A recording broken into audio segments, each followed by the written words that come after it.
Hello bookworms, bibliophiles, and lovers of all things literature, and welcome to the next chapter of the Braless Book Guild podcast, where we discard our bras and gaze into the past to talk about books both published and unpublished. We are your hosts, Jenna. Hi guys.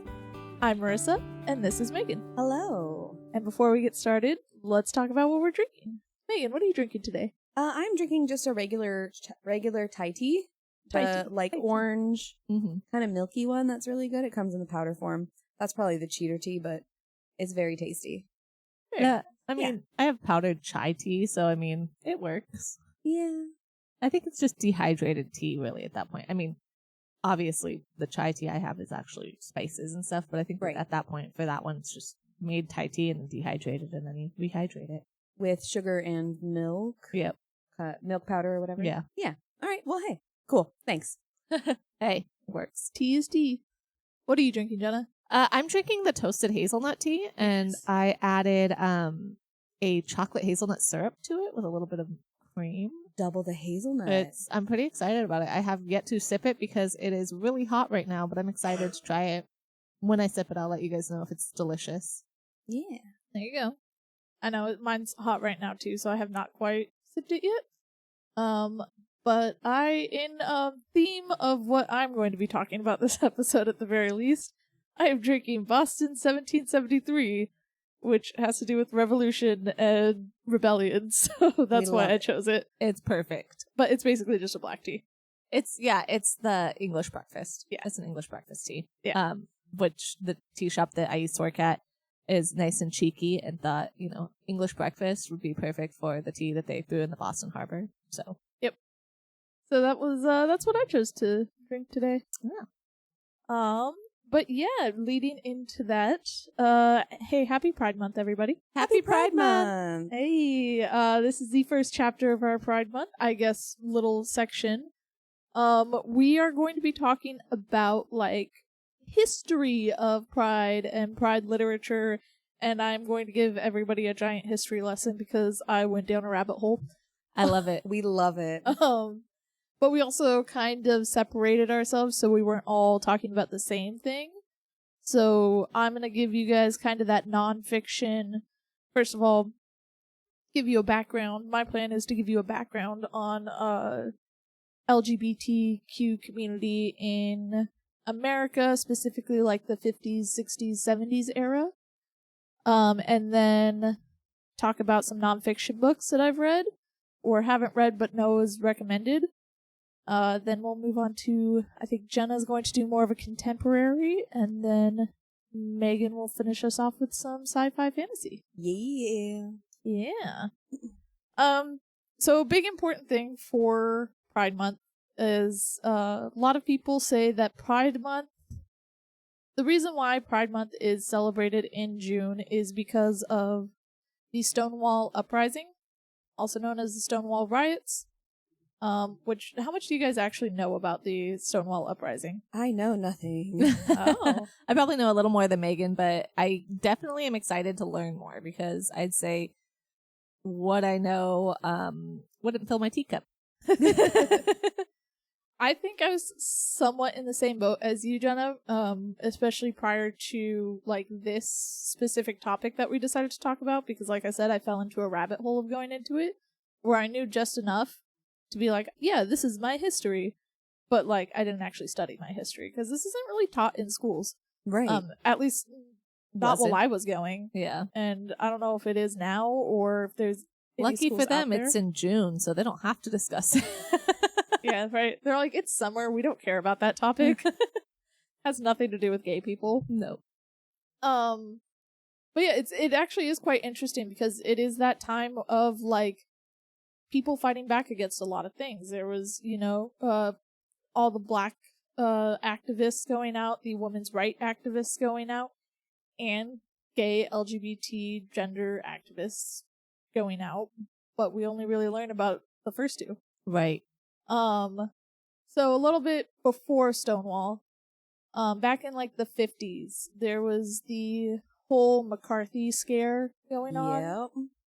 And so a lot of people were targeted in the McCarthy scare, but one of them being people of LGBT identity.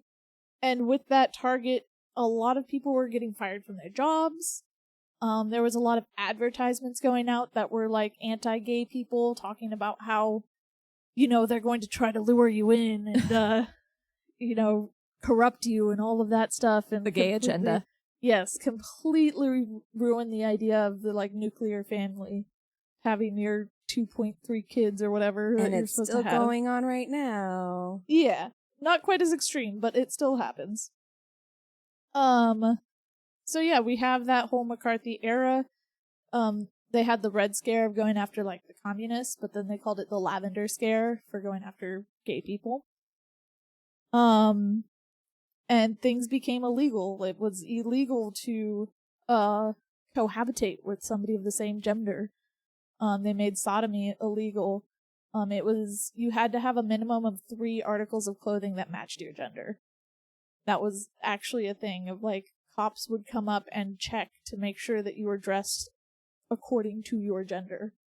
And What year was so in the 50s? You said 50s and 60s. okay. So like even women would have to either they couldn't wear like waistcoats and jackets and pants. They couldn't wear pants that would zip in the front. They couldn't because that was men's pants. Oh, zipped zip in on the front. side. I was They'd like, have well, to where's zip the on zipper the side then? or the back. Okay. They would have female cops. If you had somebody dressed in female clothing, would have to go and check you. Jeez. And check for your genitals to make sure that they are the right genitals. It was no joke. Yeah. That was stuff that was going on. So, and I'd like to say even before Stonewall, there were other uprisings that had happened, other like protests that had happened.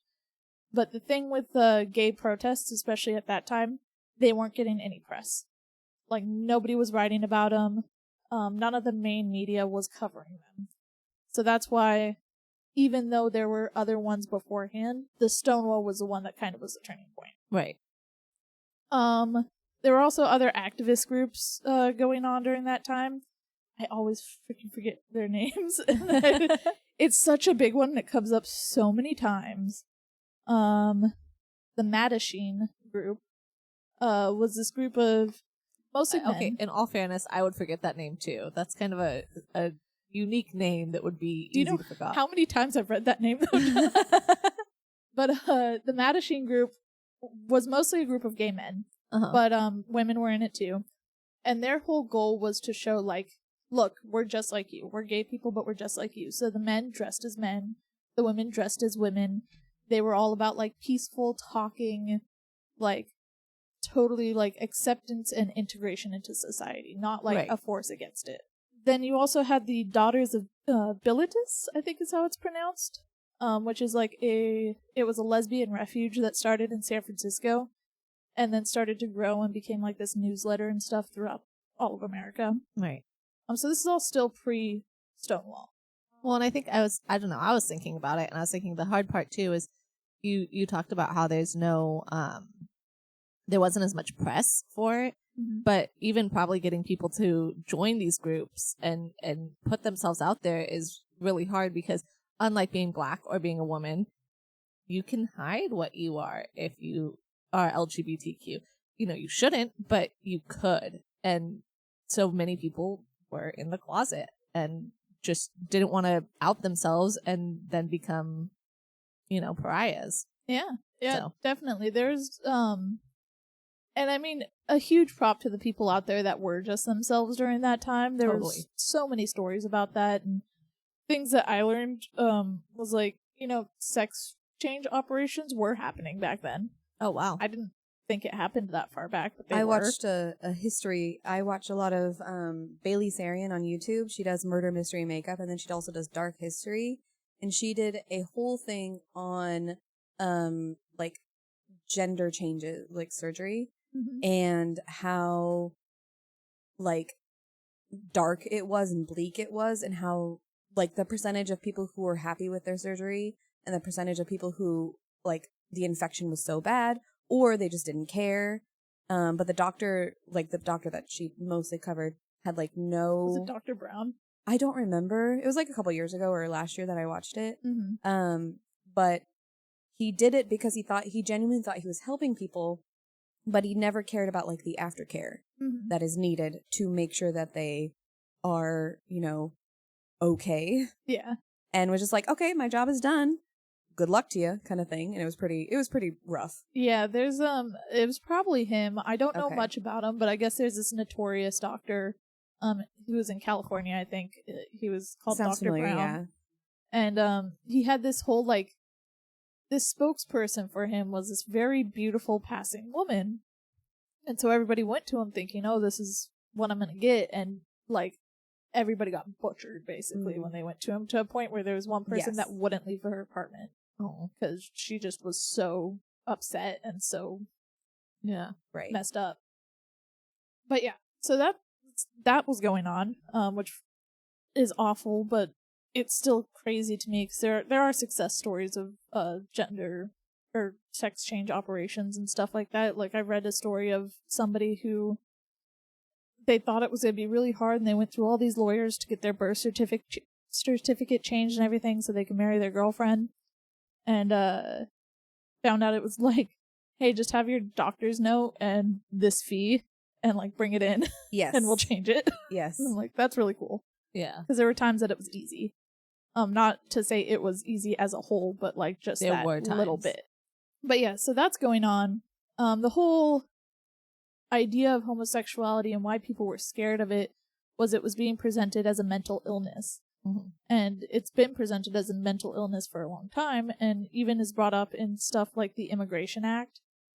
Reasons why homosexuals couldn't be immigrants was because they were mentally ill, and we weren't bringing in anybody mentally ill. And then the like horror stories for me are the conversion therapy. Oh yeah. ones.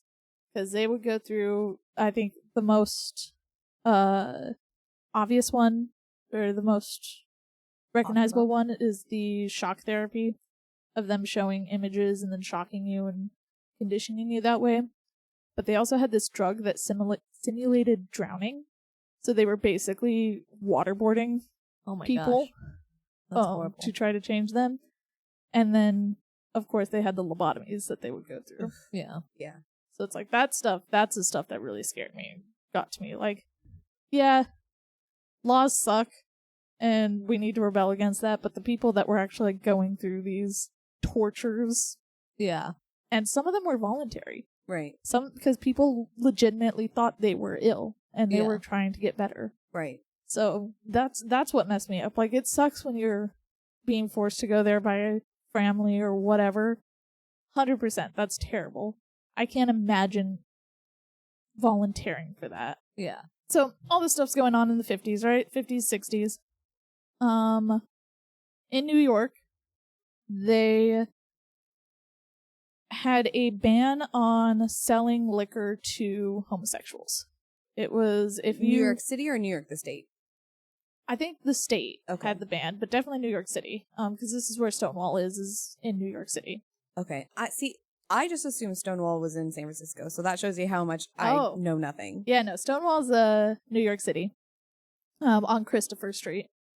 So Stonewall, so there's obviously other places did sell liquor to homosexuals, but if you were caught doing so, you could be raided by the police, your liquor license would be taken, you could be arrested, all of that stuff. So it was generally not practiced, especially out in the open. Stonewall Inn was run by the mafia, who you would think, oh, they're being really nice and they're selling to homosexuals because the mafia is like our allies. They're not. They were taking advantage of an open market, basically. Oh. Yeah, that makes sense. That sounds very mafia-like. So, like, honestly, what they did was they'd pay off the police, so when they did get raided, it was like on the weekdays, early on in the night, so it didn't ruin the night or whatever. Like, people could go somewhere else. They were watering down the drinks. The place was a mess. It was disgusting. Most people said they didn't actually buy drinks there because it was so gross and not taken care of in there. And then the mafia would blackmail people there all the time. Like, I'm not sure exactly the stories of the blackmailing, but it's like, hey, if you don't do what we want to do, or you don't buy this or whatever, we'll out you. Sounds like the mafia. Exactly. So Pretty on par.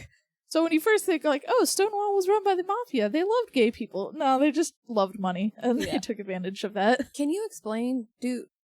Was there a point that the mafia loved gay people? I thought the mafia was just like a closed group where they just cared only about themselves. They do. They do. It's more just people will think like it's kind of that thing where it's like if someone is offering like, oh, you know, during Pride Month or during things like that, it's like people are giving more rainbows out. It's like, oh, they must have, you know, support for gay people. And it's like, no, they're trying to make money. You know, the corporations, Target, yeah, of and course. everything. It's like, oh yeah, it's the same thing with the mafia. People look at it and they're like, but the mafia did it. They must be, you know, super pro homo. You know, Yeah, they gave us a place to dance and drink. Okay, but I see. really, it was just They're like, hey, market, like you said, free market. Okay. free market. right. Yeah. I can make money and I can get blackmail material and like, Yeah, I see. literally, it's like everything. Their niche. It's their niche. And no one's going to stand up to them because they're the mafia. So it's like, I mean, they are, but it would take so much more to take them down. So they were able to get away with it a little more. I see. yeah. So Stonewall Inn, kind of, like I said, there were other places people could go, but this was one of those, like, the popular place to go to for gay people in New York. So on night of June 27th, going into June 28th, it was actually June 28th, at like 2 a.m. The place gets raided. This is a Friday night, so there's a lot of people there. Everybody kind of gets this warning of like, hey, a raid's coming because the lights will flash and then they'll turn on. And all the cops come in. Basically, the cops are looking to arrest like the bartenders and stuff like that. What they do is they line you up. They tell you, hey, have your IDs out. They check, make sure everybody's of age, who's who, all that. Most people get let go to walk outside. But something about this night just like clicked. A lot of the first-hand accounts talk about that, of like, there was just something about it. Just like, you know what, we're done with this one. Like, tonight's the night. I'm done taking this. All we were doing was dancing. We weren't doing anything wrong. Now, if you ask the cops end of it, and you look at what was going on, like, politically, there was somebody running for re-election for the mayor.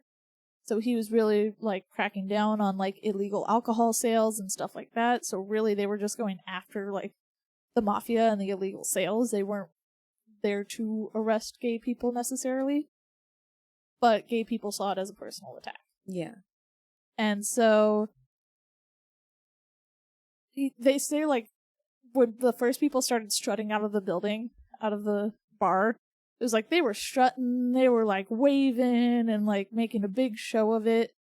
But the cops were like forcing certain people in their car. There was apparently one lesbian woman that kept just like kicking away from it and running away, and they'd grab her and try to pull her back and everything.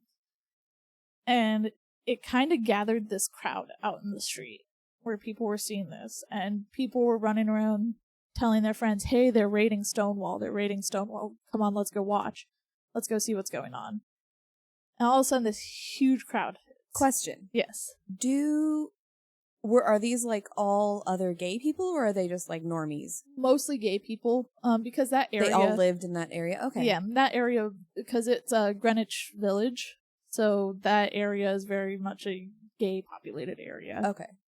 So yeah, they all start running out.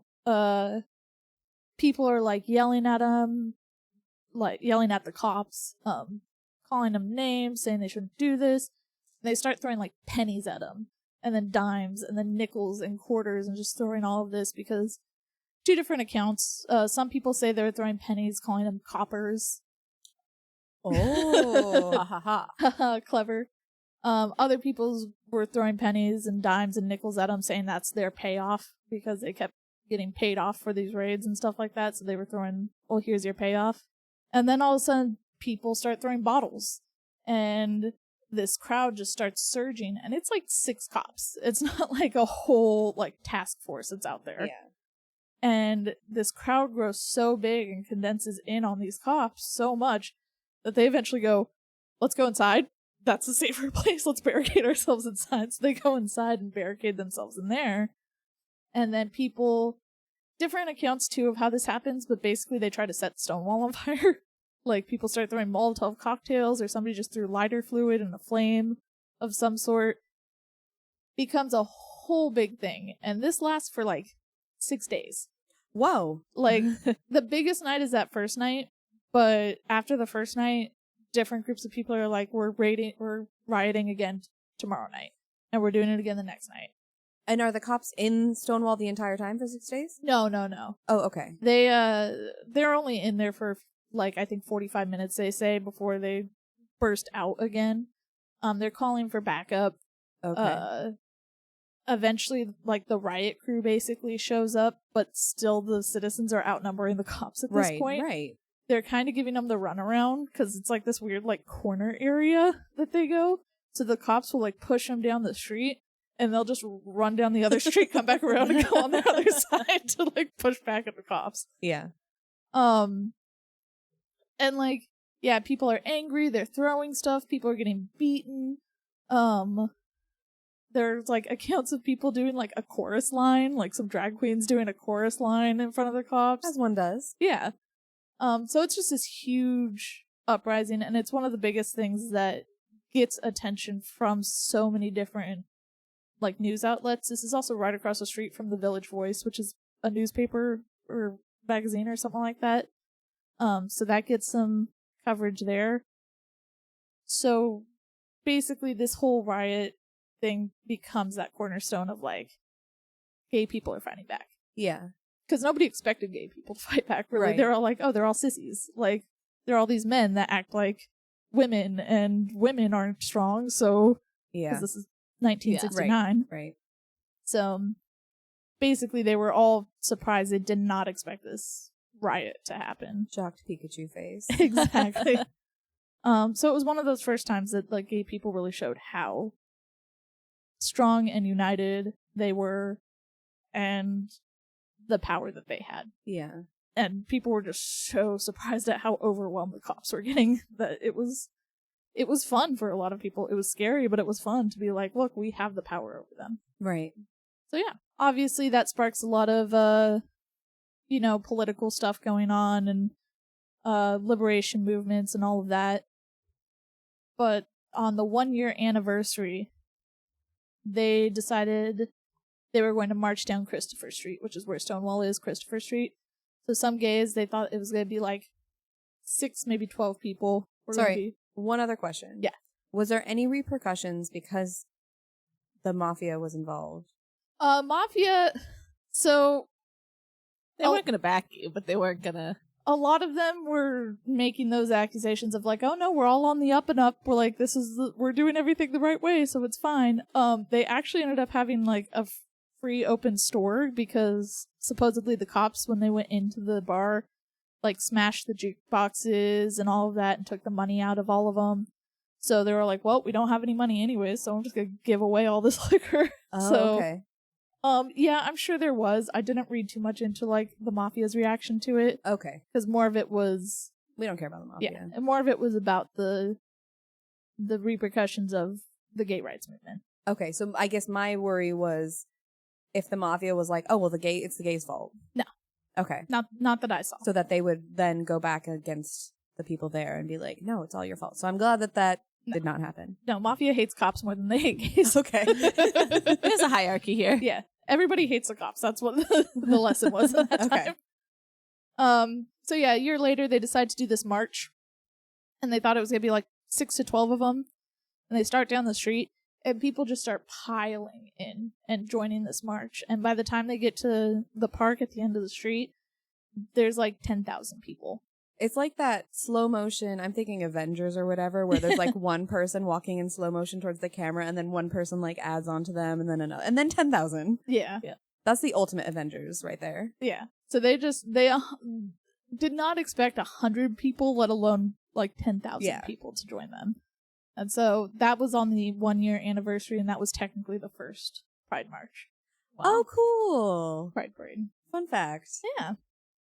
So that's a very condensed, but also kind of like 30-minute explanation of As condensed as you can be for that. Yeah. of Well, why thank you, 'cause- Stonewall and June is Pride Month. It is important to me to learn. And I feel like, we don't learn this in history, and I don't ever really personally seek out history lessons myself unless it's like part of a fun fact little thing. Yeah. So, thank you for indulging me. Yeah, of and course. teaching me. Like I said, it was something where it's like I knew Stonewall was the start of it, but I didn't know enough about Stonewall. Yeah. And so when we decided to do this, like, look into the past type thing, I kind of I started watching documentaries, Oh, cool. started reading books, stuff like that. I listened to a podcast about it, and it was just started learning a lot more. The sad thing is there's a lot of stuff that was, destroyed or just not recorded during that time. Yeah. So the first-hand accounts that I read were the ones that I liked because that was coming from people. Even though it could be skewed, everybody has their own memory of everything. You kind of were able to get like the big picture questions out of that. Very cool. Yeah. All right. Well, that was my big history lesson. I love it. There was a lot more to it. Like I could talk about Judy Garland. Everybody said that it was because of Judy Garland's funeral that they were all upset. Because she was kind of a gay icon. Her funeral was the day before. Yeah. Some people said, yeah, that made us more upset. Some people said, I don't even know, like, I didn't have a strong connection with her. She just was somebody that was part of gay icons, but a lot of it sometimes too is just maybe one or two people fight back and then people start backing them up and it catches on. Once someone starts standing up, other people will stand up too. So yeah, they say there's a lot of different accounts of what started it, as far as like, according to some people, the lesbian that kept getting pushed into the cop car was saying, are you guys going to do anything about this? Some people said that there was a drag queen that stood on top of the bar and said, I'm done with this, and threw a shot glass through a mirror, and supposedly supposed to be known as the shot glass heard throughout the world. I love it. So yeah, there's a lot of that. A lot of this stuff, especially, well, a lot of it came from like the documentaries and stuff I watched. But I did start reading the Stonewall Reader, which is an anthology of a lot of firsthand accounts of people in that time. So that's how I was able to like learn a lot more about like, transgendered people in that time that I didn't really like. Obviously, you always know you knew they always existed. I just didn't know to what extent back then. Right. So, yeah. Like I said, it's an anthology, so it's not one author. It's a bunch of different people. It's from the New York Library. Highly recommend it, though. What was that again? The Stonewall Reader. Stonewall Reader. Okay. Which is what I am reading right now. Yeah. That's the one that you picked up Right next to yesterday me. and like destroyed. Yeah, literally, I started it as an audiobook, and then there are parts that get graphic. It's not like pornographic, but like there are graphic parts to it that I was like, I don't like hearing people read this to me. Yeah. So I went and bought the book, and have almost finished it, and I bought it yesterday. That's fair. I feel like that one would also be one that would get banned. Oh, yeah. Like, so. Oh, so easily. Definitely buy it while you can. A banned book. Yeah, no, that's really cool. Honestly, it's funny because I did know a little bit about Stonewall, but not much. I knew it was in New York, so I knew that. I actually knew the mafia had something to do with it, but I didn't know, and I knew it had to do with a bar. But I didn't know all of it, or how it built up. But yeah, that was really interesting. Yeah.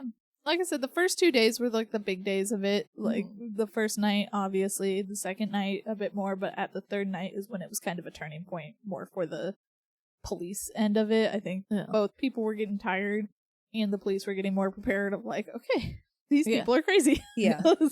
All right, they're mad. We can't just rally them up really quick. Yeah. Yeah.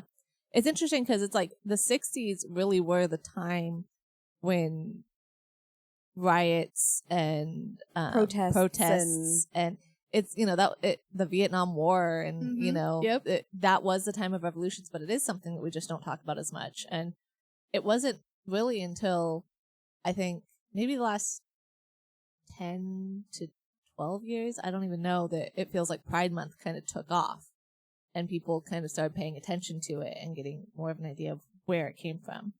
At least that's how I feel. I could be wrong, but at least for me, I feel like a lot of times like Pride Month was kind of overlooked. Now it's like June happens and suddenly rainbows everywhere because corporations are like, look, we can make money off this. Yeah.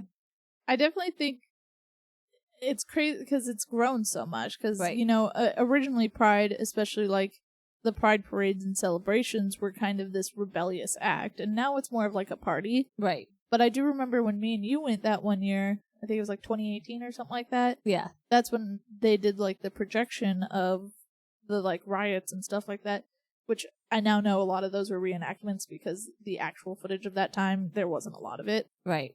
But watching that was what made me really interested in it because I was like, I never really felt connected to any sort of like radical group before. Right. Like, I'm gay, of course, but I haven't had a lot of oppression. There was Prop 8 in California for a while. I remember doing that. Yeah. I remember that being a thing. I was obviously too young to do anything at that time, but it was even in my middle school, right, junior high school, we were talking about it. So, yeah, for we those got that a very don't know or are younger, Prop 8 or outside of California, Prop 8 was basically just a ban on gay marriage. yes. Yeah, and luckily it did not pass. we had a very supportive family though, so that is very lucky. Like, I mean, both you and Jake are gay and lesbian, so you didn't face a lot of discrimination from your immediate family, I feel like. Yeah. Which is nice. I mean, there's extended family and stuff like that, but even that I didn't really take notice of. Yeah. And even like out in the world, like I remember growing up, and I always wore boy clothing growing up, and so I'd always get asked that question, are you a boy or a girl? Because I wore boys' clothing. I was too young to have any like girlish features, really. So, but I never took offense to it. I was all like, dummy, I'm a girl. Yeah. Duh. When I was in Korea, we had friends who one of them was non-binary, and we all went camping to an island that you have to like take a little ferry to, and there was a bunch of kids, and they went up to that person and just said, "Are you a boy or a girl?" And I was the only one who was fluent in Korean at the time, and they kept saying, "What are they saying?" And I was just like, "Do you want me to like be honest?" Yeah. And they're just like, "Yeah, of course." And I said, "Oh, they want to know if you're a boy or girl." And they're just like, "That's the question, isn't it?" Yeah. And I translated the question to the kids, and they were just like, "What? What?" Yeah. But yeah, I was joking with Marissa that Elias already understands that gender's a construct because he really misgenders everyone all the time. oh yeah, He's like, oh yeah, Titi, him, and her, and him, and her. And it's like, he just jumps back and forth between, and it doesn't matter.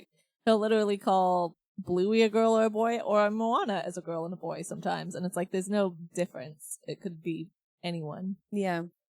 Same thing with my students. When we were teaching them, we'd always have to say, especially about like characters in like the book that we're reading or something. They just be like, "Oh, he's so cute," and I'm just like, "It's technically a she, but you know, Yeah. yeah, it doesn't Whatever. really matter." Also, because in Korean they have pronouns, but they don't like use them. Yeah. I don't know quite how to explain Korean language. They usually just use, I think it's just like the gender neutral of them, I Yeah. guess would be the good translation, for anybody, no matter what. So, Yeah. but yeah. I think my biggest thing, especially doing this research, was like, as long as it doesn't affect you, why does it matter? Exactly. Right. And Exactly. And literally nobody's gender or little nether bits affect me in any way. And the biggest thing too is like, you gotta think this 50s, 60s, 70s, this was all pre-AIDS pandemic and that whole scare. Yes. So like, even though it was unfair and it actually was stupid, but the like scare of AIDS just being able to be transferred anyway, really, Yeah. was that at least was like a little bit understandable, I'd say, in quotations.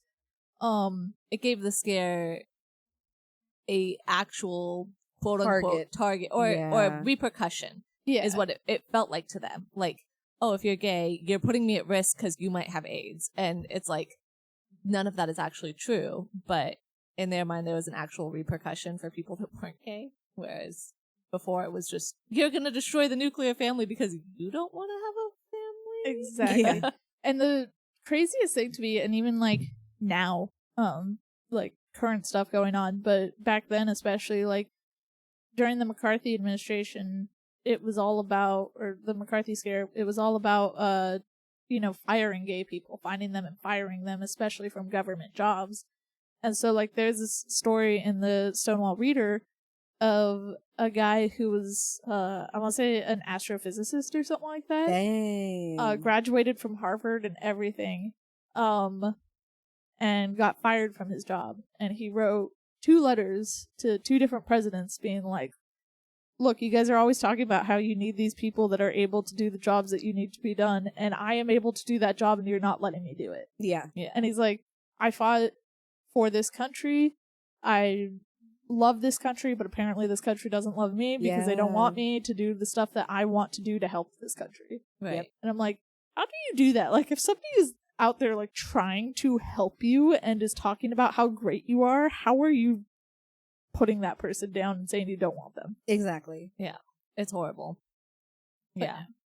Also, the hard part, too, I think, as we talk about everything, is that it turns into a witch hunt, you know? Yes. It becomes a thing of, like, you can turn everyone against you for the reason of just, I don't want the competition, so let me get rid of this person by claiming that they're gay, even if they're not. Yeah, it didn't even have to be true. If you were just suspected of it, you could be arrested for it. Right. And there's actually, in the back of this book, the Stonewall Reader, there's this, like, old document that's, like, different, like, states and their crimes and what the punishments were for the crimes. So, like, obviously I'm not going to go through all of them, but the different crimes that they had were sodomy, fornication, adultery, and cohabitation. And just in California alone, so sodomy could get you a year to however long, it says year to question mark, in prison. And then for cohabitation, it was $1,000 fine or a year or both. That's crazy. So just living with somebody of the same gender without anything else. Nowadays, good luck cohabitating or not cohabitating Right. in California, because Yes, you need seriously. someone to live with you. Right? So, but it's just that stuff. They would get fined. They would get jail time. Right. And it was every state. They always talk about it, the only state that it wasn't illegal to be gay in was Illinois Wow. back in 1969. And now, isn't it reversed? Is Illinois or Ohio that's trying to reverse I have no something? clue. I don't remember. Yeah. Don't quote me on anything, guys. It's the Midwest. Yeah. Do you have any other books other than the Stonewall Reader that you found that would be really good for people that might want to look into it, whether or not you actually read them? There's a couple. So I got a lot of nonfiction books just in general about LGBTQ. A lot of the ones that I've actually read are like memoirs or autobiographies or something. So I've got High School by Tegan and Sarah. Obviously not a super historical, but it was their high school experience, which I thought was very realistic and interesting. The Mayor of Castro Street is all about Harvey Milk, which I didn't even go into in this. Stonewall, The Riots That Sparked the Gay Revolution by David Carter is the one that inspired the documentary I watched. So I would say read that one. I started it. It's kind of started off with like describing Christopher Street and all of the stuff around it. And I was like, I don't need to be put in the setting. I just want to know what's going on. Right. Stonewall Reader is what I've been reading. Choose Your Own Autobiography by Neil Patrick Harris is a really fun one. I highly recommend that one. And then one that I remember reading, this could be controversial. I don't know how controversial she is anymore. But Unbearable Lightness by Portia de Rossi was her memoir about growing up in Hollywood and going through all her eating disorders and stuff, but also being queer in Hollywood. So that was a really good one. Yeah. I'm much more interested. I kind of want to read the Stonewall Reader that you have, because I mean, what's nice about anthologies is that it's a small book and you don't have to really commit to a huge storyline. If you get bored, you just read a few of them here and there. Yeah, it was definitely, there was one other one. Let me see if I can find the other one, because I downloaded a sample of it and I liked it because it was another anthology. And the thing I really liked about this one was the guy that's writing it talked in his introduction about how, like, all of us have different opinions on LGBTQ LGBTQ community, including those in the community, and like some people are still discriminating against other people and stuff in it. So it's very understanding of like different backgrounds and different ideas. It's called The Book of Pride by Mason Funk. Oh, I think is that what it says? There's a little check mark right next to it, so I can't tell for sure. That's his full name, but Mason Funk, The Book of Pride, is also a really good one that I started. I just happened to get the physical copy of the Stonewall Reader, so I've been reading that one quicker. Yeah, makes sense. Very cool. Yeah. Thank you, Marissa. I appreciate our history lesson. You're welcome. Makes I'm me sorry wanna... I took up a lot of time on that. Hey, it's okay. It might be a longer episode, but that's fine. I feel like you had more to say about it, which is good, because it kind of sets the tone.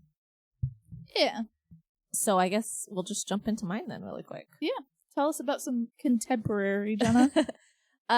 So here's the thing about researching just contemporary fiction with just contemporary gay fiction or LGBTQ fiction is it's intense.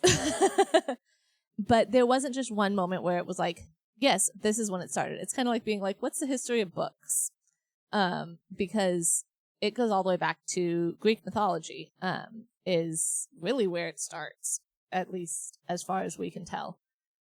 Because a lot of Greek mythology had a lot of, it actually is the basis for a lot of the words that we use for homosexuality. Like I saw Marissa, Sappho is the beginning of, where Sapphic comes from. And then on the island of Lesbos. and on the island of Lesbos is lesbians. Yep. And then Hermaphroditus is the Hermes and Aphrodite's son, and he's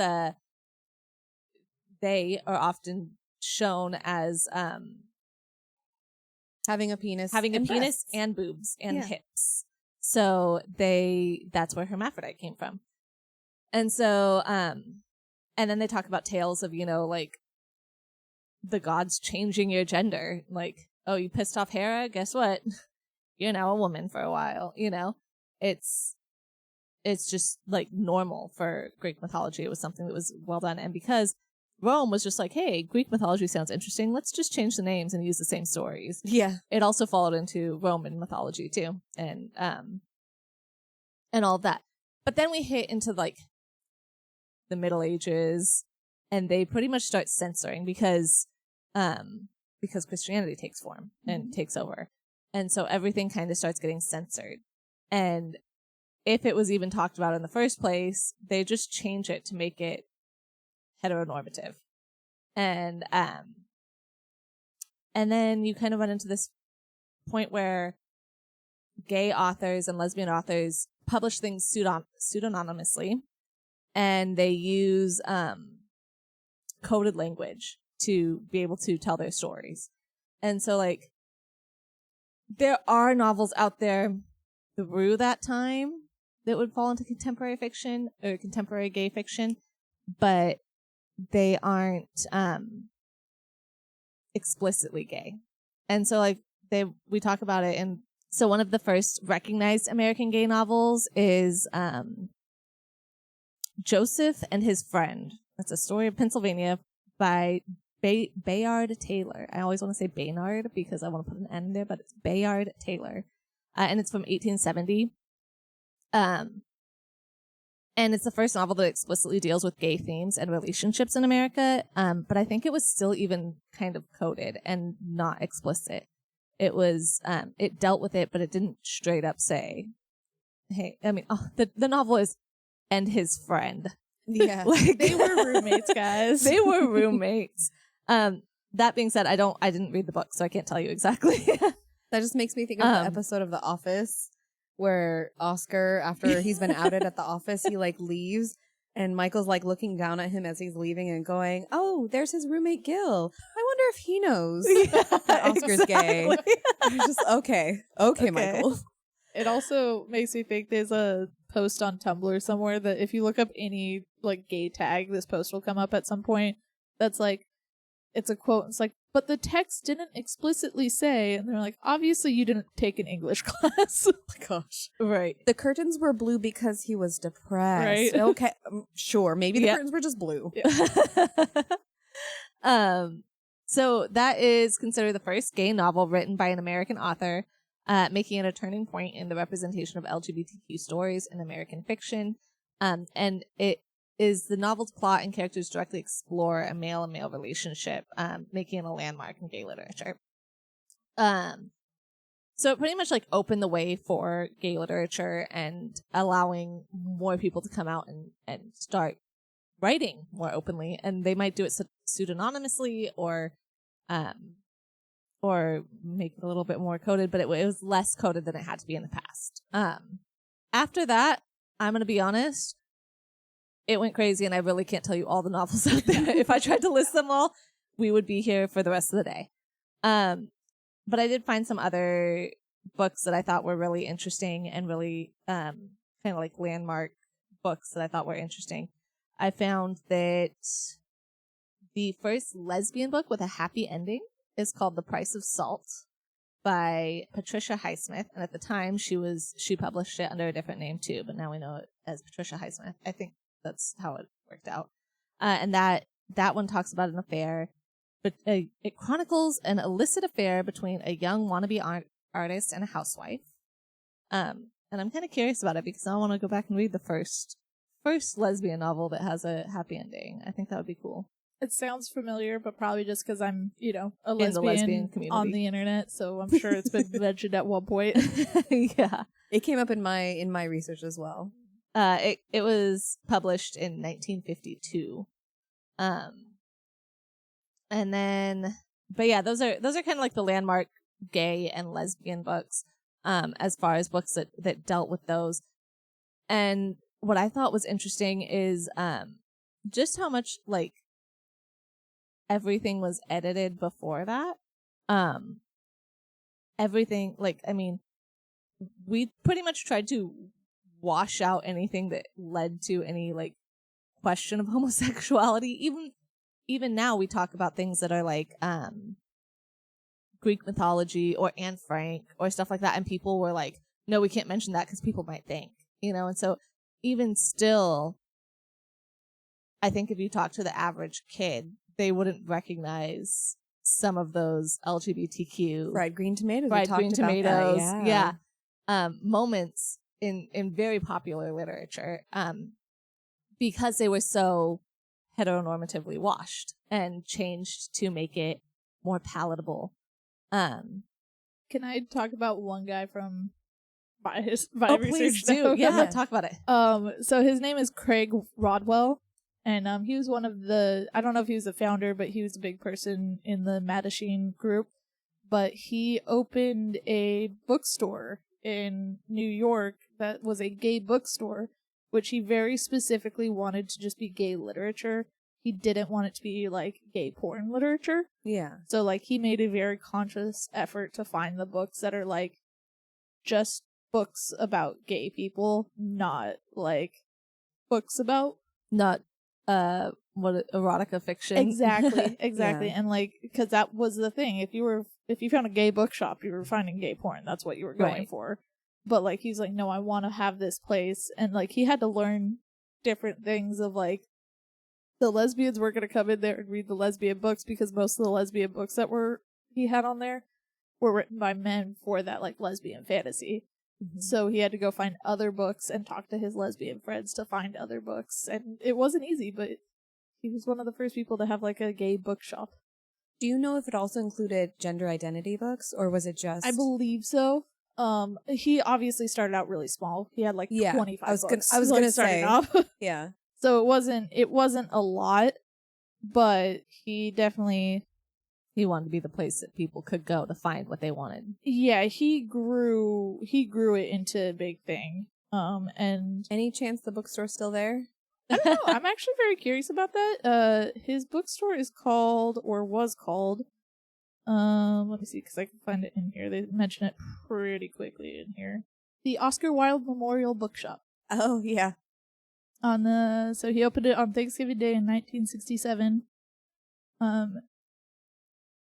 And one of the quotes that I underlined here, he was very specific. He didn't want to carry that book because it had dirty words, quote unquote, in it.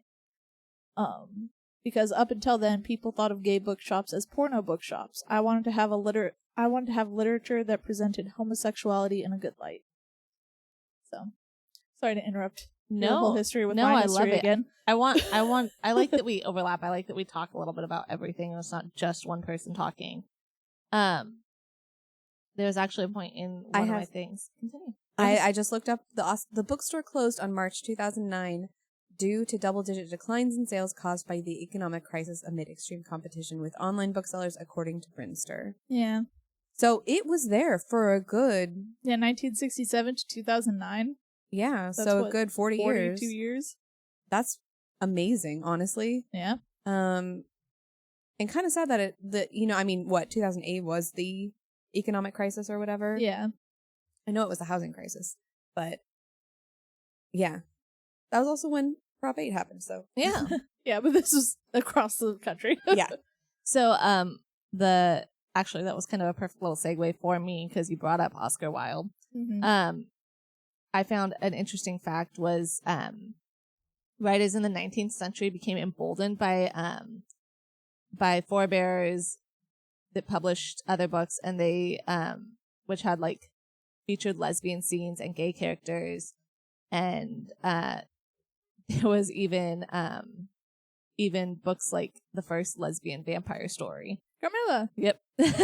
That's mine. And Don't take say, it. That's on my list. I can't go into that, but just they had kind of gotten emboldened, so they had more and more of that stuff. And then Oscar Wilde shocked everyone with the pictures of Dorian Gray. That's mine. Don't talk about it. That's mine. Overlapping. But I did want to bring into that when that happened, Wilde was imprisoned, and that kind of ties into Marissa's. Talk about how everything was against the law at the time, and so don't promote that stuff.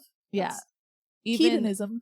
Even private homosexual acts, by like sending letters of affection were against the law. So he was actually imprisoned from 1895 to 1897, which I thought was an interesting fact. For Dorian Gray, pretty much. Oh yeah, it didn't matter because, like, yes, it mattered what you did out in public, but even if you were just suspected, like I said, if they were like, oh, they do that behind closed doors, well, let's arrest them. Right. Yeah. Right. And it's like they don't need to find any proof. Yeah. Although when you publish a book, that's kind of that's the proof. Nail in the coffin there. And it's hard too because it's like, but yes, there was the horrible part of the legality of it, but because it was such an idea that like just teenagers on the street would beat people up because they thought people were gay. Right. Or because people were gay or they were dressed the wrong way. They would like attack them. And they were justified because it was just, it was wrong, so you have to do it, you know? Yeah. And yeah, it's horrible. Anyway, so I didn't go as far deep into it as you, and I think that's probably good because I really don't want to spend another 45 minutes talking about something and then we have a 4-hour episode. Right. But I did find like little facts like that, which I thought were really interesting. The 20th century was the biggest fluctuation of LGBTQ rights. And countries were criminalizing and decriminalizing queerness depending on the government and economic situation or moral panic. And queer literature proliferated nonetheless. In France, same-sex relationships had been decriminalized since the French Revolution, which I thought was interesting. Of course, they're French. The French. They're okay with pretty much everything. And then things just kind of blossomed. And now it's like, now I walk into bookstores and pick up a cool thing. And I'm like, this cover looks interesting. And just hand it to Marissa and go, lesbian. Because it's so easy to find literature nowadays that touches on these subjects because of the history and their ability to do it. But still, like, it's funny because I think more and more we are finding literature that touches on each subject, but there's not as much diversity in queer literature as there is in heterosexual literature. So I think it's harder and harder for them to find each of their niches. I mean, we talked about it last year with how hard it was to find things outside of just lesbian, gay, and transgender. And so finding those ones that deal with things that just don't fall into those categories is still a smaller market, I feel like, and could use a lot more interesting things on that. I will say I did find a lot on, like, Kindle and stuff like that when I was just looking up nonfiction books. But I mean, when you go out to the store, it's not easy. Like, when I went and bought the Stonewall Reader, I got it at Barnes & Noble. There's literally, for nonfiction, for LGBTQ, it's one shelf. Yeah. Oh, wow. But granted, Barnes & Noble is such a huge store with so much stuff in it that everything's kind of condensed to what's popular right now. Right. So what's popular gets all the shelves, and then what's not as popular gets this tiny bit. So I'm sure if we, like when we did our book crawl, like you could find shops that specialize in that, then you'll have all the different ones that you're looking for, but you have to go out and find them. Right. Yeah. And I'm sure if we were to go now, because we're in June, we would be able to see, they would, curate their, like... Yeah, they'd have that, like, up and... up in front, just to prepare and be like, hey, here you go. Although I'm sure Barnes & Noble does the same thing. Oh, yeah. I think that what's interesting and what's cool is that, like, they fit so seamlessly sometimes in with the heterosexual novels too. Like, if I walk into the romance section and I like just go, oh, that sounds like an interesting title, I pull it out and sometimes there's 2 women on the front or there's 2 men. Like, you don't necessarily know just by the title or whatever else what you're getting into until you read the back or you look at the cover and see 2 women or you get the idea. That's good and bad. Yes, exactly. That's what I was going to say. It's, on one hand, that's great because that means we're all like integrating nice and seamlessly and all of that, right? Except for the fact that it's like, now I can't differentiate and I'm looking specifically for somebody that is queer in this novel. Yeah, it kind of gives you that, like, you want some separation so that it's easier, but at the same time you want it to be so normal. The fancy version of normal. The French version. The French version. It's so normal that you want it to just be, mixed in. I think that it's cool that they do fit well, but I wish that bookstores and stuff would kind of set it up a little bit better. So it's like, if you're looking for lesbian rom-coms, here's your lesbian rom-com area. If you're looking for gay rom-coms, here's that. If you want gay sci-fi, this is where it's at, rather than it just being so mixed in that you don't know what you're getting when you pull it out. Like I said, I'm sure you can find bookshops that do that, but it's all the, like, indie bookshops. Yeah, it's not going to be the big name ones. Totally. Which we should be supporting. Yes. Yeah. But then again, like, that speaks both ways because it does feel like segregation, but at the same time, it also gives you more ability to narrow down what you want rather than just browsing through 500 heterosexual novels to find your one lesbian romance that you want. That, or you can listen to podcasts that recommend books that are very specific. Heyo. But that's what I've talked about multiple times where, like, for me, that's how I find most of my books now is through recommendations and suggestions through the internet, whether it's Book Talk or Reels or random Pinterests or whatever. It's like, that's how I'm finding out what I should read, or through friends. But it used to be friends would tell me, or I'd go to a bookshop and I'd just wander and find things. And that's how I accidentally ended up with my lesbian novel, Keeping You a Secret. Oh, yeah. And because I just picked it up and didn't know what it was about. And I was just like, oh, look at these 2 girlfriends on the cover. They look like such good friends. They look like such good friends. I bet they're roommates. But I picked it up and I had no idea. And honestly, that was before you came out. Yeah. I think that was before Jake came out even. Probably. Because it was early in high school. And it was kind of my first introduction into lesbianism at all. So it was kind of cool to find something that way, I think. I think it's kind of cool to find things by accident or pick up a book and just read the back of it and be like, I'm kind of interested in this. That's how I found Solace. Right. So it's like, I don't know. I miss the old school way of, like, looking around bookstores and just having an entire section that I could, like, pick up 500 books and I haven't seen 7,000 book talks about it. Right. So, I don't know. There's pros and cons to everything, I guess. Yeah. All right, Megan. All right. All your right. turn. So mine, as we always tend to do, my take on this is slightly different. So I just typed in history of LGBT fantasy books. And that, of course, gave me absolutely nothing. Literally nothing. It was so hard to even find anything. And I was really frustrated. But I finally keyworded my search to be exactly what I needed. And I stumbled upon this website that I want to give a major shout out to. And it is queersci-fi.com. And they have a whole article written in 2017 by Catherine Lundoff that I'm going to be referencing, because this is the one that is the history that I wanted. This is the one that gave me the history lesson that I was looking for.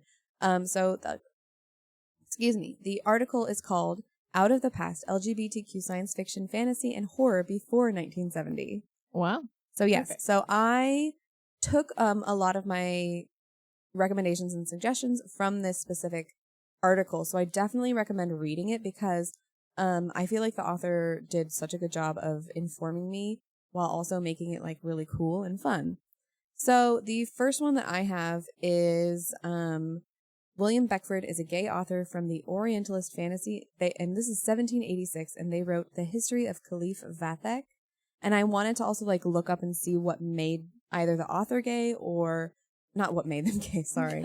What made you gay? Yeah. Wow, we get insight into Megan's mind right now. I wanted Nature and nurture. what made Catherine put this on the list, I mean. Yes. Yeah. So in what Qualified shape or form is either the author or the book itself gay? So that's where I was going with that.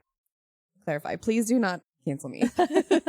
I couldn't actually find anything about the history of Caliph Vathek, but I assume because the author is gay, that is why it's on the list. So, and then of course, Oscar Wilde is on this list from 1890, and it was the picture of Dorian Gray and the Canterville Ghost. And he has assorted fantastic sales, and you didn't quite go into it, but he was imprisoned for sodomy, and then ended up taking his own life. I have never actually read The Picture of Dorian Gray, but I do know that Haley read it. I read it. You read it? Mm-hmm. Is Dorian Gray actually gay, or is he? Yeah, I mean, it's been years Was since it also I read subtext as well? It was a bit more subtext, Okay. but he was very flamboyant. Okay. Well, yes, with a man who was just I want to live forever. Heck yes. It's more of the commentary is more on Narcissism. yeah, exactly. Okay. Narcissism, less Yeah. about I want to live forever. It's more I don't want to see myself age. So Right. it wasn't necessarily I don't want to die. It's I don't want to grow old. Yeah. All right. And then next, mentioning Carmilla as well. That was 1872, and that was Sheridan Le Fanu? I don't know how to say that. And I like the way that the author, Catherine Lundoff, of the article said, created a timeless lesbian vampire in her classic vampire tale. I just love that turn of phrase that she used to talk about. It's a timeless lesbian vampire, which is fitting because Victoria Schwab is coming out with a book called Bury Our Bones in the Midnight Soil, and it's just vampires and lesbians. So we'll see if that's a timeless book as well. Yeah. Carmilla is so the interesting part about Carmilla is it predates Dracula. Yeah. So it's the original Dracula, basically, and it was lesbian. And they're like, no. Sorry. Yeah, well, it kind of got swept under the... It wasn't quite as popular, I don't think. But recently has become more popular, especially because there's a web series about it. I mean, it's not the actual story of it, but it's technically about Carmilla in present day. Okay. At a college. Oh. It was a big lesbian thing on the internet for a while. Okay, that sounds fun. Yeah. We love a good retelling. And Natasha Nego-Vanlis, who plays Carmilla, is hot, so it worked. So after Carmilla, basically there was this whole renaissance, if you will, of gothic horror, and that also includes even Rebecca, the book, which I thought Jenna might have covered because that's not fantasy, it's more contemporary. That was 1938. And the villainous housekeeper openly pines for her dead mistress kind of thing. Oh yeah.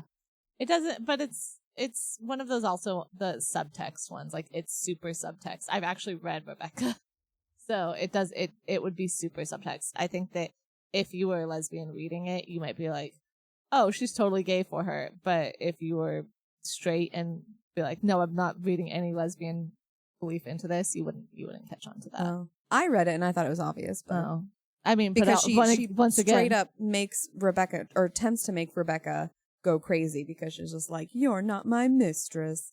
Anyway, going back a little bit, I don't have a date for Violet Paget, but they wrote as Vernon Lee, and this is where we get into a lot of what was popular in like the late 1800s and early 1900s is that like homoerotic almost stories. So a lot of women would hide their identities and write under a pseudonym as a man, and they would tell their story, but according to my research, a lot of them had to include a lesbian scene in order for it to sell, I guess. So that was really interesting to read about that. And then we hop into Virginia Woolf, which is another one who she was openly bisexual, and well, maybe not openly, but was very obviously bisexual, I guess. And she wrote Orlando, and in Orlando, he is also bisexual in that one, and that was in 1928. And then we have Odd John by John Wainwright, and that one is a like superhuman almost. I would say sci-fi almost in that it is slightly. It sounds slightly because I haven't read it. Like a superhero. And in 1936, that was, I think, the start of Superman and all of them. Do you guys know when that started? I do not. Superman started around World War II. Okay. I think either just before it or just after it. Because I think it was supposed to be like that all-American. Yeah, all-American, save the world. Yeah. So yes. No. Sorry. John Wainwright is not the author. I do not have the first name, but it's Stapleton and Odd John. And Odd John has positive relationships with both men and women before embracing asexuality. Oh, wow. Nice. Which I like that one a lot because, we need that. But then guess what? Things turn dark. As they do. So similar to with Rebecca, and a reminder, Rebecca was 1938. This is like when the like Nazi regime is starting and like there's whispers about it. So in like the late 30s to early 40s, people would often associate homosexuality with Nazism, especially in America. So if you had ironically, because they were targeted by the Nazis. Right, I know. If you had like a queer character in your book, they tended to also be a Nazi. So anything that had queer characters was like seen as really bad or associating with like the Nazi totalitarianism, which I thought was really interesting and very heartbreaking. I think the point of that was to make fun of the Nazis. Oh, so it's like, here's a Nazi, look at him, he's a pansy, he's sissy. Oh, so yeah, the Nazis are also yeah. I will not talk about these books because I guess I could mention them. I do not recommend them because I do think that we should, they're not the greatest representation. Exactly. So Catherine Burdekin's Alternative History, and that is Swastika Night, and that's 1937. And Sinclair is It Can't Happen Here, and that's 1935. And they just talk about, the thing. And then we hop into Shirley Jackson. We love Shirley Jackson. She did The Haunting of Hill House, which that one is also more subtext because I also just read that one last year for Halloween, and I felt it very much because I was just like, oh yeah, these two characters are totally, they should be together. They balance each other out very well, but alas, once again though, we're all a little queer. We pick up on the queer thing. So if you aren't, you might not read into it. So right, exactly. Us, that's how it got away with it. That's how people like Shirley Jackson got away with writing these things. Exactly. You could pick up on it, but some people could overlook it and just be like, nah, they're friends. Good friends. Yeah. And that was 1959, which is, as Marissa had talked about, was in like this weird region of people want to write about gender identity, bisexual, being gay. But because the Red Scare was happening and all of that, they couldn't be as obvious. The next one, Theodore Sturgeon wrote The World Well Lost in 1953, and that was for the Universe magazine. And it's a tale about aliens in love and how people don't tolerate that. And it is a sympathetic depiction of homosexuality in science fiction. It's considered the first sympathetic depiction. And then we hop into, but also to go on what Marissa was saying about the 50s and 60s, we also see a lot of openly gay and lesbian authors come out. And I think that, I think it's to fight against. Yeah, it was a pushback of it. Right. But also, more power to them, because it sounds like a terrifying time. Oh, yeah. From any documentary I've heard about McCarthy or all of that. Well, it's interesting, too, because if you go further back in American history, like before like that boomer era and everything like that, of people being like, hey, we just survived a war but lost a lot of people, so we want to make a bunch of kids, so let's have the perfect family and make a bunch of kids. There were people that like you said, they would be obviously gay, but as long as they weren't too obvious, nobody cared. Yeah. So like there's this really famous actress, wish I could remember her name, super famous though, but she usually played male roles. And she would have like female lovers, but when they were out on the street, they wouldn't like be doing anything. She would just, take them home, and nobody really cared. But if she were to be like out in public holding them and kissing them, then they would freak out. Okay. So it's like there was a way to get past it where people were like, oh, they're just the weird one over there, but we're not going to do anything about it. Yeah. It wasn't until like the 50s and the McCarthy era that it started becoming targeted. Obviously, there's other instances of like radical groups that did target them before that, but that was when it was a huge thing of like legality. Yeah. Interesting. So a couple of the authors that were openly gay during the 50s and 60s was Samuel Delany, Joanna Russ, and Thomas Disch. And then the author of this article also suggested looking into, if you want a more in-depth history, it says Uranian Worlds, A Guide to Alternative Sexuality in Science Fiction, Fantasy, and Horror. And that is edited by Eric Garber and Lynn Leo. And that was published in 1990. So it covers up until like from the 1800s, 1700s to 1989, which I think I actually kind of want to read that because I'm really interested in that one. And then also Reddit came through, and some of the early books that we have that either the author is gay or their characters are or have some kind of LGBT is The Mirror for Observers by Edgar Pangborn, Mr. Wilde's Second Chance by Joanna Russ, I and Gormara by Samuel Delany, and The Two Best Thieves in Lankmar by Fritz Lieber. There's a French one I can't pronounce. What Did Miss Darrington See? An anthology of feminist supernatural fiction edited by Jessica Amanda Samuelson. And then Vancourt Books' line of classic gay horror reprints. And then I have one more. Real quick. Yeah. Because you mentioned them. Samuel Delany is in the Stonewall Reader. Very he cool. Has an excerpt. And a little history on Samuel Delany. He's a gay black man that he was one of those ones that struggled with his sexuality and actually thought it was a sickness. So he went to a mental hospital and came out at the mental hospital to people. Yeah. But it's a very interesting story, and if you read the Stonewall Reader, I highly recommend reading that part of the story. Very cool. Connections. Yeah. All right. The other one I have is a list of authors specifically. It doesn't have years, but I assume that these are all relatively older, I think.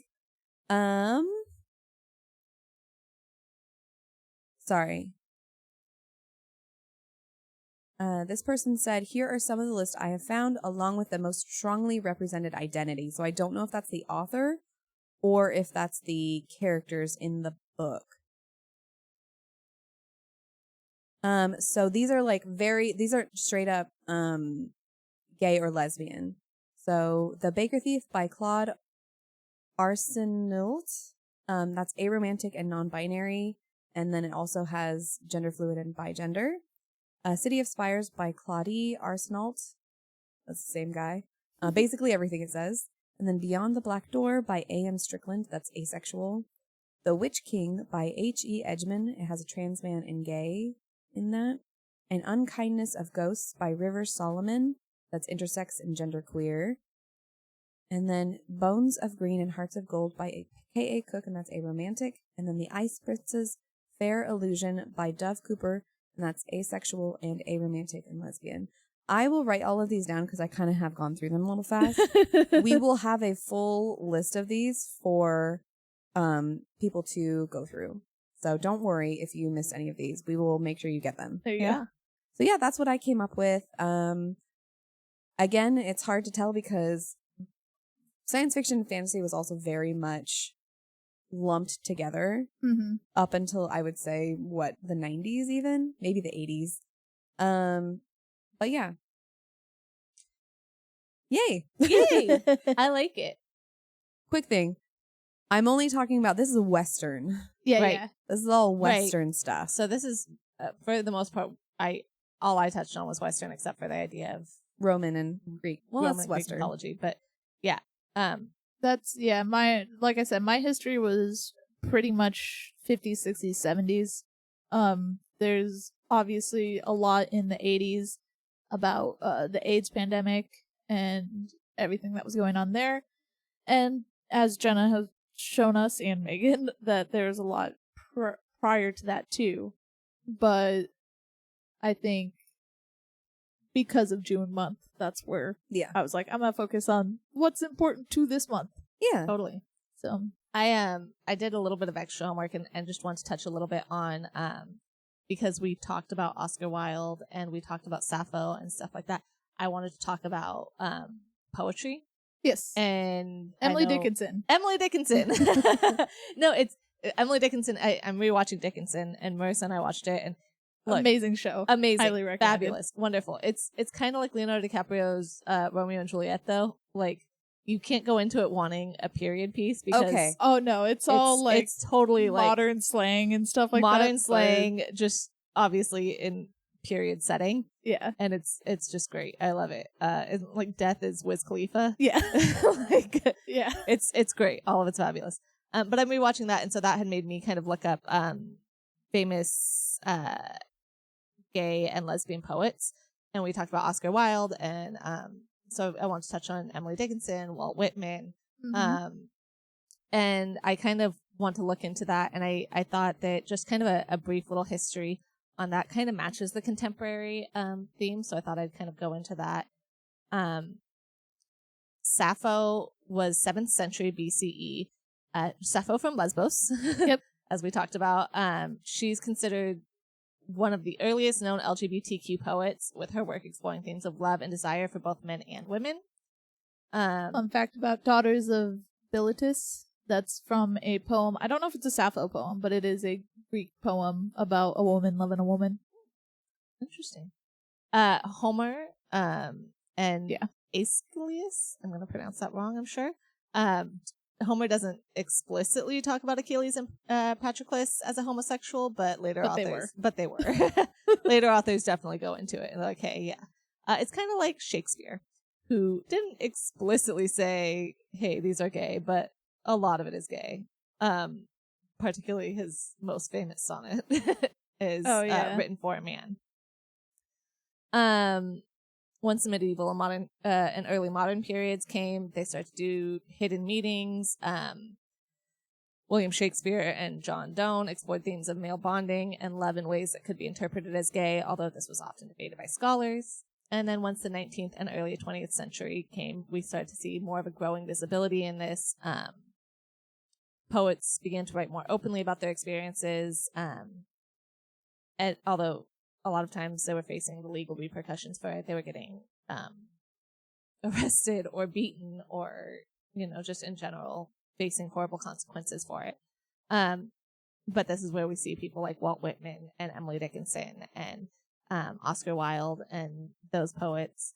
Well, the hard part about Emily Dickinson was, first of all, she was only published like a couple of times in her life. Like, she was not, it wasn't until after she died that her poems got published and famous. Right. And that her poetry was taken by somebody else in the family and edited before it was published.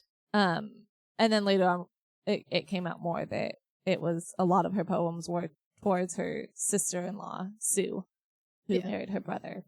This sounds like a Reddit "Am I the a-hole" post? Am I the a-hole for discovering my dead cousin? Watch the show. But yeah, I just wanted to kind of touch on some of the other popular ones. Audre Lorde, Gertrude Stein, Adrienne Rich, Elizabeth Bishop, Natalie Barney, Sappho, Emily Dickinson, Gabriella Mistral, Judy Grant. Those are all some big lesbian names in poetry. Where is she? I got at least one of those in here. Oh, nice. I think it's Audre Lorde that is part of this. Where is it? Oh, literally the first one. Yeah, by the way, first story of this, amazing. I say holding up the Stonewall Reader. First story in this book. It's Audre Lorde. She is a black lesbian, and she talks about being a black lesbian. Yeah. And how it's like, look, I am black, I am a woman, and I am gay. Yeah. I hit all of the marks right now. Some popular male poets, obviously Walt Whitman, Oscar Wilde, Dennis Cooper, Essex Hemphill, Carl Phillips, June Jordan, Frank O'Hara, Denise Smith, along with many, many, many others. But those are just some of the more popular ones that were really well known. And I thought that it's really interesting because Walt Whitman, Oscar Wilde, Emily Dickinson, these are all very well-known names that if you didn't look into their history, you might not realize that they had LGBTQ ties. They certainly do not talk about that. They're the ones that are taught in school for their poetry or their works, but they're not taught about Shakespeare. Obviously, those things too. Yeah, it's that same. These people are very well known for their classic literature and poetry, but we don't talk about the fact that they are part of the LGBTQ community. And especially Oscar Wilde, I had no idea that he was, before I started doing research, that he was arrested and took his life due to his homosexuality, you know? And yeah, it's really sad that we don't actually explore all of their history when we talk about their history. Right. So I just wanted to kind of touch on those. I thought, especially because it kind of tied in with contemporary literature and because we're already kind of breaking up those things and because I'm watching Dickinson again, I want to touch on those. Yeah. As extra credit. Extra credit. There we go. Since I'm never doing my homework. But yeah. All right, guys. We have been talking long enough, I think, and we've got plenty more to talk about in future episodes or future chapters. So I think we will wrap it up here. If you guys have anything, last things you want to say? Give us recommendations. Yes, please. Yes. If you guys know any more history, any historians out there that specialize in LGBT history, please let us know. Absolutely. And if you know any good LGBTQ bookshops in the Northern California area, hit us up. We'll go on an adventure. I'm down. I would love to go find very niche things. If you know it in not the Northern California area, let us know. Maybe we'll take a trip sometime. But I would love to take a trip, particularly in that area. Honestly, if that Oscar Wilde Memorial bookstore was still open, I don't want to really go to New York that much. Like, I want to go see a Broadway show, but I don't want to travel to New York. Nothing else about New York sounds appealing. Which, modern fact, you can go to the Stonewall Inn now. It is cleaned up and much better than what it was described as in the 60s. Not run by the mob anymore, as far as I'm aware. No, there's a bunch of memorial stuff around it, but you can't go and get a drink there. And it's a bar again. So, if we do go to New York, that's what we got to do. Yeah, we'll go to the Stonewall Inn, bookstores, go to bookstores, and go see a Broadway show, and then I'm done. We can hit that all up in one day, in and out in one day. Yep. What is a good LGBT Broadway show? that we should try and hit up? All of them. Okay. Even Wicked?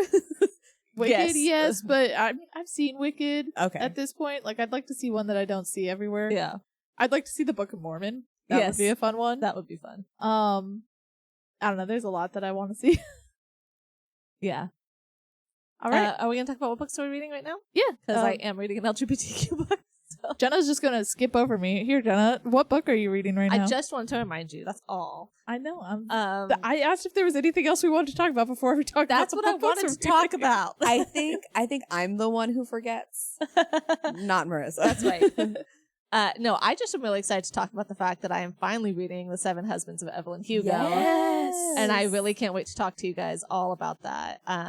That's why I was asking if you did audiobook or not, because I might try to do audiobook to see if I can like refresh my memory of it. I did download the audiobook because I really wanted to keep reading, but my arm was getting tired. So and my son has this tendency to like look over at my phone and exit out of whatever I'm on my phone. So I thought, okay, I'll put the audiobook on, and then if he does that, it doesn't bother me. So I downloaded the audiobook and I have the Kindle, so if you want my Audible login, you can borrow my audiobook. I'm pretty sure it's on Spotify, so I should be able to get it. Yeah. Otherwise, I mean, I do have Audible credit that I could use if I really wanted to. Or I have the book here and I can just flip through it. Yeah. Like, no, I'm super excited, and I really want to talk about it with you guys because I'm already super invested. I think I definitely started it yesterday when I sent it to you guys, and I am more than halfway through this book already. It is so good. Let's see exactly how far into it I am. I am 51%. I guess I'm not as far as I thought. You are more than halfway. I am. You are exactly definitely more than halfway. Yes, she just got to. You were Rex. 1% more than halfway. Yeah, 1% more. I just got to the Rex part, so Yeah, see, yeah, too long. Don't remember. yeah. Yeah. So maybe Remember you guys she has need to- 7 husbands. Wait, what number husband is that? 4. Okay. Fourth husband. Yeah. So she's also more remember than the halfway. first one. She's also more than halfway through her husbands. I Yeah. remember the first 2. I don't remember the ones after that. Obviously, I The remember. last one. Yeah. The third is the annulment, so it was like super quick. She took him to Vegas, Okay. and they got annulled pretty much to make people not look at her. Oh, Then yeah. I don't remember 4. I remember 5. I vaguely remember 6. Or I remember 6. I vaguely remember 7. I don't remember. Okay. Yeah, you guys are gonna have to refresh so that we can all talk about it. I know the one. Never mind. It's Yeah. hard to say it without. Yeah. without giving things Yeah. away. Yeah. Yeah. But Yeah. I'm excited. I'm really, really into it. I really am enjoying it a lot. I'm super involved. I'm gonna be honest. We were like, we have to record. And I'm like, do I have to record? And that's why I was gonna make notes and be very succinct in my presentation today. But instead, I just read my book. Fair enough. Hey, So good news. I'll talk about that when I get to me. Megan, what are you reading right now? I am pulling up a thing. So I am, for the Always Fully Booked Book Club, I am reading The God of the Woods, I think it's called, or God of the Woods. Is that the new one that just came out? Yeah, last year. The God of the Woods by Liz Moore. And with a name like The God of the Woods, I thought it was going to be fantasy. It is actually mystery, thriller, oh, kind of. It's historical fiction because it's set in the 70s. And the reason I actually wanted to kind of like feels talk a Yellow little bit about Jackets-ish. it. No, it's not. I just imagined the antlers. So this, one of the quotes is, "Panic," said TJ, who's one of the characters, "but no one raised their hand," she explained. "It came from the Greek god Pan, the god of the woods." So the word panic, so it's all about, these girls go to summer camp. Well, it's girls and boys. They have a 2-month-long summer camp. And one of the things that they have to do is they have to do a survival retreat where they have to live in the woods by themselves without any supervision for 3 days. And so this whole 2 months is to build up to that, where they teach them how to survive. And so they talk about the word panic comes from Pan. And I never knew that. And I thought that was cool. And I was wondering why it's called the God of the Woods when, it's not fantasy. Yeah. But basically within the first chapter, you find out that one of the girls is missing. And so you wonder what can happen. So then they always talk about oh, don't panic if you get lost. You just sit down and scream, yell for help kind of thing. Yeah. Don't go around, don't wander because you could get more lost or you could go further away. So just sit down and scream. So yeah, don't panic. So that's why it's called The God of the Woods. And I thought that was really cool. Interesting. So I have to have that done by this Sunday, which I think I'll be fine. I'll read it in time. Yeah. So yeah, I am reading that. How about you, Marissa? Jenna was saying that she was, instead of researching reading, I was doing both. you were twoferring it. I mean, I was technically twofering speaking, it. mine was a contemporary gay novel. There you go. So I was doing both as well. There you go. Just didn't talk about it in my homework. Now, I've been reading The Stonewall Reader. I picked it up, like I said, yesterday, probably around like 2 p.m. I've got less than 100 pages left. Nice. I'm at the after Stonewall section of it, so and it has been very interesting and intriguing. There's only been a couple of stories that I'm like, this, I want to say it was annoying. It was just the way it was written was annoying. Okay. Like they've got like transcripts of like interviews, which some of them were good, but some of them they actually talked, like they actually wrote how the person talked. So this one person said, like every sentence, and I'm like, I couldn't do it. I had to like skip over it. Like, yeah. I read the whole thing, but I just was skipping over every time it said, Right. So, That's but fair. I definitely highly recommend it. There's obviously I've got my favorite stories in there. Some of the most interesting parts I've highlighted or underlined some things. So that's what I have been doing, and I will probably finish this tonight. Very cool. Actually, I'm playing video games tonight. I might finish this tonight. We'll see. All right. Well, if there is nothing else to talk about, I'm going to end this on a quote from the Stonewall Reader. Very fitting. Yes, I found it while I was reading. I'm like, this fits perfectly. And this is from Barbara Giddings, who is one of the founders of the Philadelphia chapter of the Daughters of Bilitis. And she says, in most of the novels, homosexuality brought suffering or downright tragedy. Even so, they represented a history, a people, and a sense of community. Yeah. I love that. So never forget your history, even when it's sad. Right. And tragic. Otherwise, it's doomed to repeat itself. Yep. Yeah. All right. So Jenna, before we log off, where can they find us? All the usual places. Pretty much anywhere you listen to podcasts, you can stream us and listen to us, so you have no excuse. And then on Instagram, TikTok, although we don't post anything on TikTok. I know, I need to be better about that. Look, we'll get better, I promise. We gotta start We doing- say that every single week. Every single week. We gotta start doing stuff where we actually film things. Yeah. We've We been gotta really hang bad- out. We've been really bad about hanging out outside of this. We pretty much just keep our thread alive of messages between each other.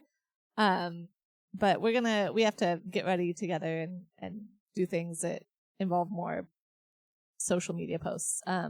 So yeah, TikTok, Instagram, Facebook, Braless Book Guild Podcasts. I hashtag us every time. So if you just look up the hashtag of Braless Book Guild, you should be able to find us. Very cool. All right. And with that, until next time, guys. Bye. Bye.